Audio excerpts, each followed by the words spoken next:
Hello दोस्तों, स्वागत है आप सभी का। पिछले वीडियो में मैंने आपको बताया था कि जो डिग्री है प्लैनेट्स की उसके बारे में एक ज्ञान दिया था और तब मैंने वहां पे दो शब्दों को यूज किया था। एक मैंने कहा था या तो बहुत ज्यादा अज्ञानी है या तो फिर बहुत ही ज्यादा ज्ञानी है। ठीक है, क्यों कहा था उसको भी समझना। और यहाँ पर जो एक्चुअल में बाल अवस्था, युवा अवस्था, कुमार अवस्था, इन चीजों की बात की जाती है, वो क्या है उसको भी समझेंगे। ठीक है, जो एक्चुअल वर्क्स है, किसी ने मेहनत करके अगर कुछ लिख के दिया है तो वो इंसान गलत नहीं हो सकता, क्योंकि मेहनत की है उसने, मेहनत करके उसने चीजों को सामने लाकर आपको दिया है, उसको हम किसी भी तरीके से गलत साबित नहीं कर सकते, क्योंकि उसकी अपनी एक कंस्ट्रेंट्स होती हैं, उसकी अपनी एक सिचुएशंस होती हैं, उसके हिसाब से चीजों को बनाया या बिगाड़ा जाता है। ठीक है, मैं शुरुआत करूंगा थोड़ा सा साइंस के साथ और उसके बाद मैं इस चीज को कनेक्ट कर पाऊंगा कि मैं जो कहना चाहता हूं उसका मतलब आप समझ जाओ। ठीक, हम सब ने फिजिक्स में एक लॉ पढ़ा होगा। 11th क्लास के आसपास तक हम सब पढ़ते थे एक चीज, उसे हम कहते थे ओम्स लॉ। ठीक है, वोल्टेज का रिलेशन किसके साथ बताते थे हम? करंट के साथ बताते थे। ठीक, लेकिन जिसने मेहनत करी थी, जिसने इसको खोजा था, उसने इसको डिफाइन करते समय कुछ शब्द लिखे थे कि टेम्परेचर, बड़ा लिखते हैं थोड़ा सा, टेम्परेचर रिमेन्स कांस्टेंट। ठीक है, ये कंडीशन दी उसने लिखने वाले ने, और साथ में उसने ये शब्दों को बहुत बारीकी से मेहनत करके उसने लिख दिया कि टेम्परेचर रिमेन्स कांस्टेंट। वक्त बदला, पढ़ने वालों ने क्या हुआ, पढ़ते पढ़ते पढ़ते पढ़ते ये शब्द जो है टेम्परेचर रिमेन्स कांस्टेंट, इसको वो धीरे धीरे करके कुछ हद तक गायब ही कर गए अपने दिमाग से। बस पढ़ने वाले ने फटाफट दूसरे से टापा, उसने बोला कि मेन कंसेप्ट क्या दिखता है, ये है फॉर्मूला, ये है फॉर्मूला, ये है फॉर्मूला, लगाओ, बेधड़क लगा दो, आंख बंद करो और लगा दो।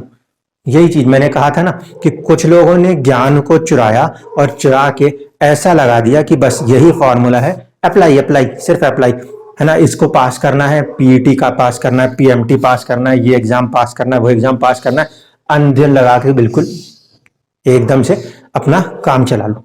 ये सभी लोग कर देते हैं यही चीज। अगर कोई चीज सही से लिखी है तो उसके अंदर जो वो चीज लिखी थी ना, टेम्परेचर रिमेन्स कांस्टेंट, वो भी एक इंपॉर्टेंट फैक्टर था। अगर टेम्परेचर बदल जाएगा तो ये रिलेशन बदल जाएगा। ठीक है, ये साइंस की छोटी सी चीज आपको बताई। अब आपको यही चीज एस्ट्रोलॉजी के अंदर भी लगानी है। अब आप देखना लिखने वालों ने क्या लिखा, क्या उनका कंटेक्स्ट, और बताने वालों ने चुरा के उसको बताने की गलती करते करते क्या कर दिया। देखिए आप ही के सामने है, बिल्कुल प्रैक्टिकली देंगे। पहली चीज तो ये कि उन्होंने अवस्था लिखी है, अवस्था है किसी ग्रह की। फिर उसने बोला कि ग्रह की अवस्था को भी कैसा लिखना, इस तरीके से लिखना कि या तो प्लेनेट बाल अवस्था में होगा, या तो प्लेनेट युवा अवस्था में होगा, या तो प्लेनेट कुमार अवस्था में होगा, या तो प्लेनेट वृद्ध होगा, या तो प्लेनेट मृत होगा।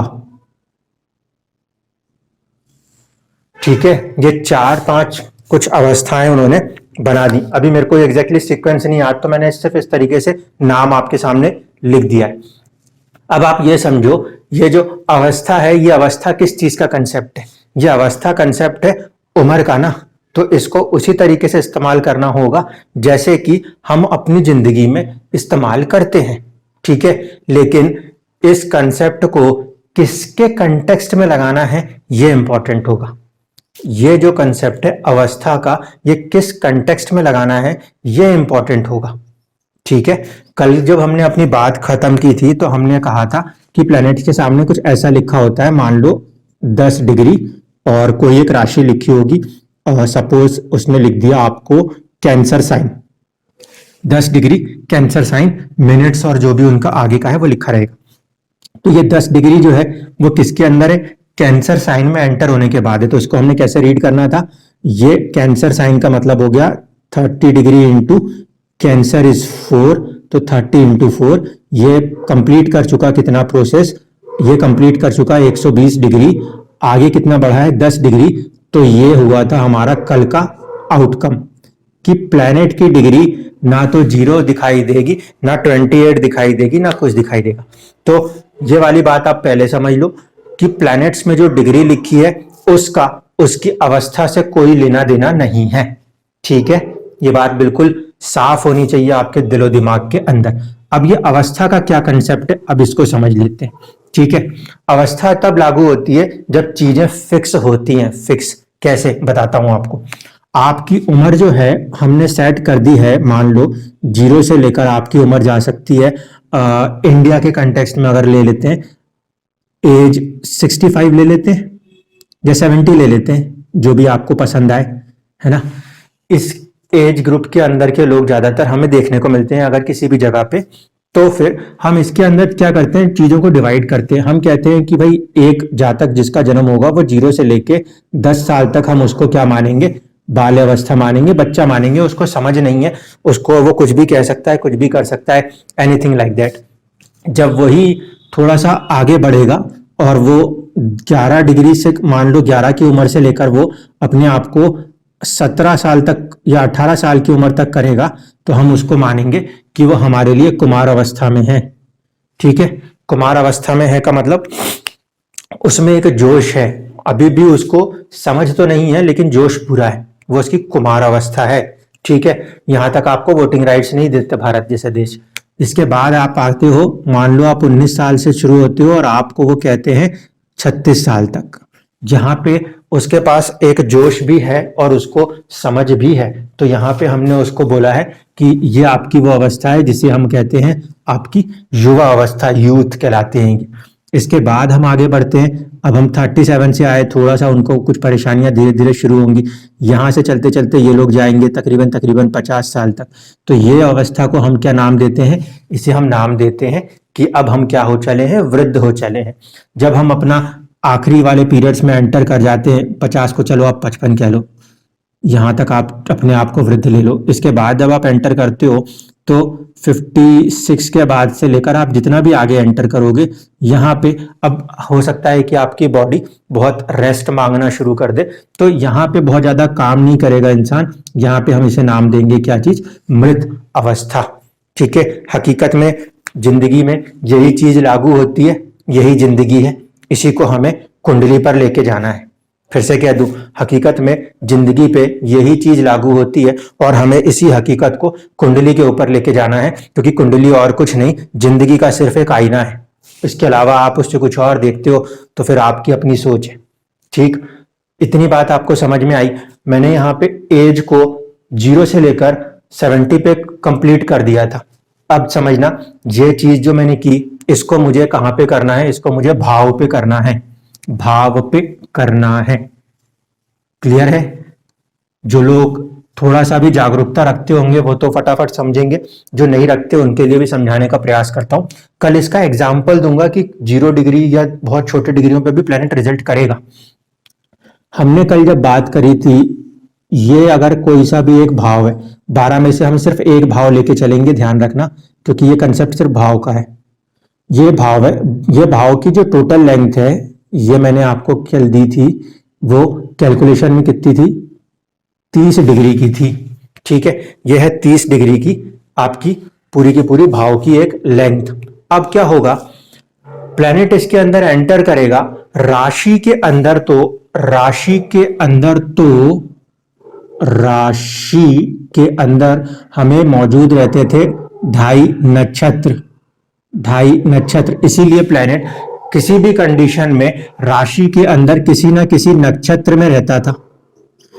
राशि में प्लेनेट हमेशा किसी ना किसी एक नक्षत्र में रहता था। वो उस सराउंडिंग के साथ काम करना बहुत अच्छे से जानता था और वो उसी में अपना आराम से काम कर सकता था। ठीक है, तो वहां पे तो कोई प्रॉब्लम कभी भी नहीं आती।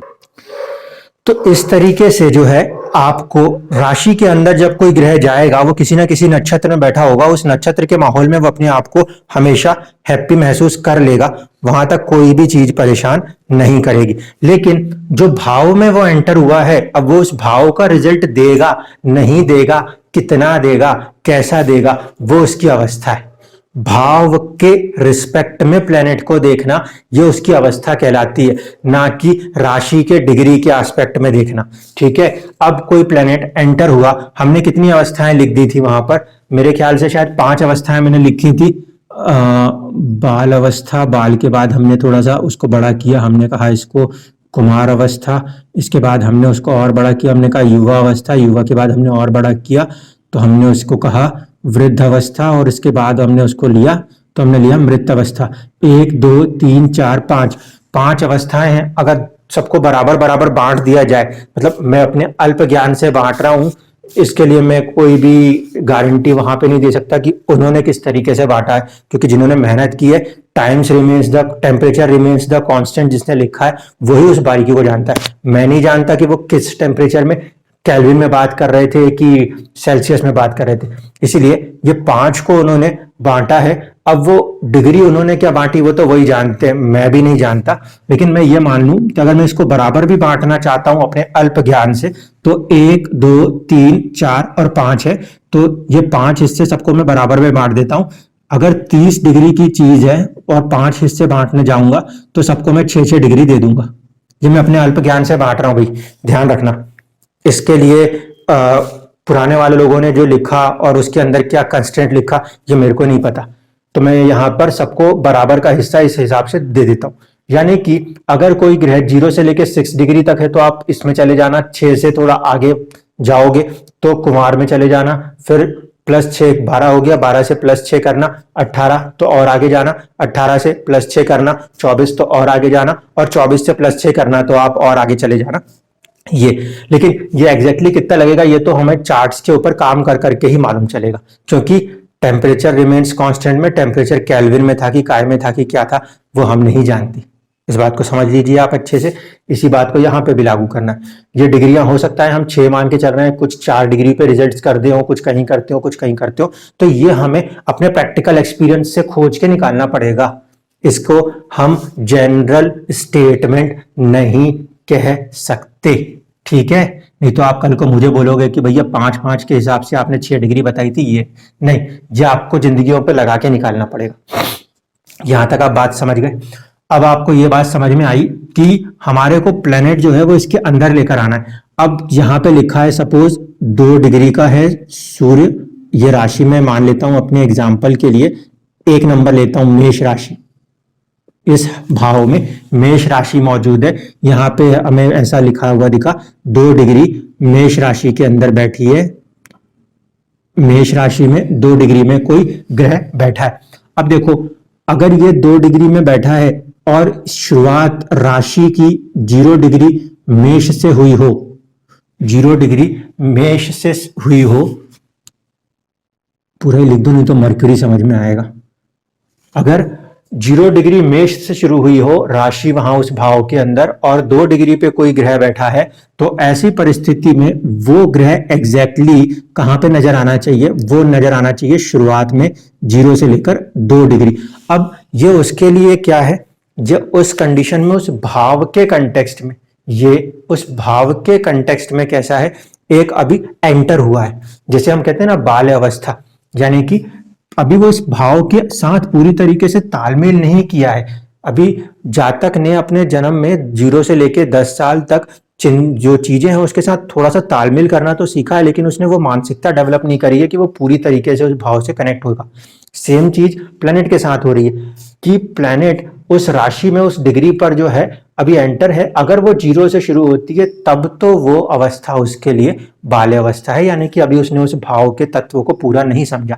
जैसे जैसे ये एंटर करेगा, एंटर करते करते ये जब इसके मिड पर आ जाएगा, वो उसकी युवा अवस्था मानी जाएगी, युवा अवस्था मानी जाएगी। उस भाव के मध्य पे वो आ चुका है, उसने इस भाव के आधे संघर्ष को समझ लिया है और वो उस भाव के रिजल्ट्स को देने के लिए उसके पास एक समझ मौजूद है। इस तरीके से हम एक मिड पॉइंट पर आ गए हैं, हम भाव के गर्भ पे आ गए हैं, मिड पॉइंट जिसे कहते हैं। इसलिए प्लेनेट उस कंडीशन में अगर भाव के मध्य में आ जाएगा तो उसको युवा माना जाएगा। इसी तरीके से ग्रह आगे बढ़ता गया, अब वो प्लेनेट में लिख दिया उन्होंने कि 28 डिग्री का है, राशि अभी भी मेष है। देखो ध्यान रखना 0 से शुरू करा है इसीलिए। तो अब ये क्या है, ये अपनी पूरी जो चीजें थी यहाँ पे देख सब समझ चुका था, अब ये जा रहा है। ये कंडीशन जो है इसको हम कहते हैं, अब ये ऑलमोस्ट मृत अवस्था की तरफ जा रहा है कि अब उसने वहां वाले भाव के काम को कर लिया, अब उसका उसमें मोह माया सब त्याग दी उसने, अब वो चला अपने लिए आगे। ये कंडीशन है। लेकिन जब आप इस कंसेप्ट को ऐसे पढ़ते थे, ऐसे पढ़ाया जाता था, तो यहां पे राशि को पढ़ाने वाला रेफरेंस 0 रखता था। ठीक, तो ये चीजें सब जगह जीरो रेफरेंस को लेकर आपने लगा दी वहां, ठीक है। अब इसी में बदलाव आ जाता है। मैंने कहा ना कि टेम्परेचर रिमेन्स कांस्टेंट की बात जब मैंने कही थी, अब देखो अब वो टेम्परेचर कांस्टेंट रिमेन्स वाली कंडीशन से ये हट गया। अब राशि तो मेष मिली, राशि तो 1 नंबर लिख के मेष मिली, लेकिन राशि शुरू कहां से हुई? राशि शुरू हो गई आपकी 16 डिग्री से। मेष राशि यहां से शुरू हुई है, 16 डिग्री मेष राशि यहां से शुरू हुई। ग्रह जो मौजूद था, ग्रह मौजूद है वो है आपका, मान लीजिए 30 डिग्री करते हैं तो 30 का मतलब 14 इसके आगे आ जाएगा। 30 डिग्री पर ग्रह मौजूद है मेष राशि में, 30 डिग्री पर ग्रह मौजूद है मेष राशि में। अब भैया वो 30 डिग्री पे जो ग्रह मौजूद है, 30 डिग्री मेष राशि, 30 डिग्री मेष राशि में जो वो ग्रह मौजूद है, वो यहां पे 16 डिग्री दिख रहा है और ये 30 डिग्री का है। ये अंतर कितना होगा, दोनों का डिफरेंस कितना होगा? वो आएगा आपके पास 14 डिग्री का। तो अब जो वो ग्रह है वो देख तो 30 डिग्री का रहा है, लेकिन भाव के कंटेक्स्ट में, भाव के कंटेक्स्ट में वो भाव के मिड पॉइंट 15 डिग्री से बस 1 डिग्री दूर है। इसका मतलब है कि उस भाव के कंटेक्स्ट में वो प्लेनेट अभी क्या है, वो युवा है, वो यहां पर इस समय युवा अवस्था में है। भले उसकी डिग्री 30 दिख रही हो, लेकिन वो प्लेनेट उस हाउस के रिजल्ट्स को करने के लिए पूरी तरीके से उसके माहौल को जानता है, सोचता है, समझता है, एक युवा की तरह बिहेव करना जानता है। ठीक है, अब ये बात आपको समझ में आ गई होगी, तो इसी को मैं वहां पे कनेक्ट कर दे रहा हूं। जब वहां पे हमने लिखा था कि भैया टेम्परेचर पे चीजें डिपेंड करेंगी, तो यहां पर यही बात है कि ये चीज डिपेंड इस पे करेगी आपका भाव का स्टार्ट राशि के किस डिग्री से होता है। ठीक है, कभी भी आंख बंद करके ये नहीं सोचना कि प्लैनेट जो है वो 0 डिग्री, 28 डिग्री, 2 डिग्री, 7 डिग्री लिखा है, इसका मतलब आप उसको युवा और वो बना रहे हो। ग्रह तो ग्रह ही है, ग्रह कोई अपने आप को वृद्ध नहीं कर सकता, ग्रह कोई उम्र में बढ़ के अपने आप को मृत नहीं कर सकता। आपके लिए सूर्य देव मृत्यु नहीं हासिल कर लेंगे, यह आपका अज्ञान है जो कहते हैं कि देवता मर जाएंगे। इसलिए मैंने साफ कहा था कि वो अज्ञानी और महामूर्ख हैं जो ऐसी बातें कर रहे हैं कि ग्रह मार दे रहे हैं। ग्रह नहीं मरेगा, होगा ये कि ग्रह जो है वो डिग्री डिग्री जब आगे बढ़ेगा तो वो उस भाव के, क्योंकि राशि और उसके अंदर के नक्षत्र के तत्वों को तो वो लेकर चल रहा होगा, लेकिन जब वो भाव में आगे आगे बढ़ेगा तो भाव के रिजल्ट्स को वो उतना सीख चुका है और उस हिसाब से वो रिजल्ट्स करेगा। ठीक है, तो क्योंकि उस भाव के अंदर वो चीजों को सीख रहा है तो वो बाल्य अवस्था में है, थोड़ा और सीख जाएगा तो वो आपकी कुमार अवस्था में आएगा। जब वो और ज्यादा पूरी तरीके से मध्य में आके उसको समझ जाएगा, उसके लिए कर्म करने के लिए सक्षम हो जाएगा, तो वो उसकी युवा होगी। और जब वो उससे और आगे बढ़ रहा होगा, उसे क्रॉस कर रहा होगा, तो वो उसकी वृद्ध होगी। और जब वो बिल्कुल उस भाव से अपनी चीजों को कंप्लीट कर रहा होगा तो वो उसकी मृत अवस्था होगी। जो इंसान की जिंदगी में लागू होता है वही ग्रहों के ऊपर लागू होगा, लेकिन अवस्थाओं को ध्यान रखना कि फैक्टर्स को हम किसके कंटेक्स्ट में देखते हैं, एज के ग्राउंड से देख रहे थे, वैसे ही यहां पे हमें कंटेक्स्ट लेना होगा डिग्री यहां पर जो भी मौजूद होगी उससे, और यहां पे जो डिग्री जाएगी उससे। ऐसा नहीं समझना कि ग्रह 0 डिग्री का है। ग्रह की डिग्री मैंने आपको कल कैलकुलेट करके बताई थी, आई बटन पे मैं आपको लिंक दे दूंगा, आप उससे देख लेना कि कहां पर आपको डिग्री समझनी है। और कभी भी ये कंसेप्ट लगाना है तो बाल अवस्था, वृद्ध अवस्था, ये सारी अवस्था का कंसेप्ट भाव के भरोसे है, राशि के भरोसे नहीं। इसको ध्यान रखना। और यही चीज है कि ज्ञान चुराने वाले लोग अज्ञानता में बीच के शब्दों को उड़ा जाते हैं, वो भूल जाते हैं कि भैया भाव के कंटेक्स्ट में करना है, मेहनत करनी पड़ती है, माइनस प्लस करना पड़ता है, तब अवस्था बताई जाती है। चोरी के ज्ञान में कोई मेहनत नहीं करते, पैसा बनाने के लिए वैसे ही बांट देते, फेल्योर आता है। मैं भी कोई पंडित नहीं, मैं भी कोई अपने नाम के आगे आचार्य नहीं लगा रहा, मैं कुछ नहीं लगा रहा, मैं सिर्फ एक रिसर्च पर्सन के तौर पे यहाँ काम कर रहा हूं कि ये चीजें ऐसी होती हैं। अन्यथा इस देश में क्या पूरी दुनिया में कितने कोरोना काल आएंगे, कितनी चीजें जाएंगी। हमारे पास अपने ऋषियों का दिया हुआ ज्ञान है, अगर हम उसको जागृत नहीं करेंगे, उसे व्यर्थ जाने देंगे तो फिर कोई फायदा नहीं। अगर वैदिक मैथ्स ठीक है, उसके दम पे, मैथमेटिक्स के दम पे आप अपना घमंड करते हो, तो वैदिक एस्ट्रोलॉजी भी भारत की देन है, हमें इसको दोबारा जागृत करना ही पड़ेगा ताकि हम हकीकत लोगों को बताएं। जो चोर आ गए हैं, जो हमारे ज्ञान को चुरा रहे हैं और अपना पैसा बना रहे हैं, वो ज्ञान को चुरा के पैसा तो बना रहे हैं पर वो हकीकत आपको कहीं नहीं बता रहे। यही सही बात है और यही सच्चाई, इसीलिए चीजें पकड़ में नहीं आती। आपको सारी चीजों को अपने नजरिए से, अपने ढंग से, ठंडे दिमाग से सोचना पड़ेगा। पढ़ा आपने भी है, ज्ञान आपने भी हासिल किया है, उन्हीं ज्ञान को आपको अप्लाई करना होगा। 8th हाउस में जब कोई प्लेनेट होता है, 8th हाउस जब काम करता है तो वो सिखाता है application of your knowledge. That is why research and development is application of the knowledge. आप सभी लोगों ने अपनी जिंदगी में कहीं ना कहीं तक तो पढ़ाई की है, हर किसी ने अपने अपने लेवल पे की है। वो थोड़ा सा चीजों को सोचना, आंख बंद करके किसी के भरोसे मत चलना कि नहीं आंख बंद करी और लगा दिया। कल के वीडियो में दिखाऊंगा कि देखो 0 डिग्री पे है या 2 डिग्री पे है या किसी भी डिग्री पर है, लेकिन रिजल्ट कर रहा है। यही लॉजिक रहेगा। आपको प्रैक्टिकल एग्जाम्पल दिखाऊंगा, फिर आप यकीन मानना कि हकीकत क्या है और अफसाने क्या है। धन्यवाद।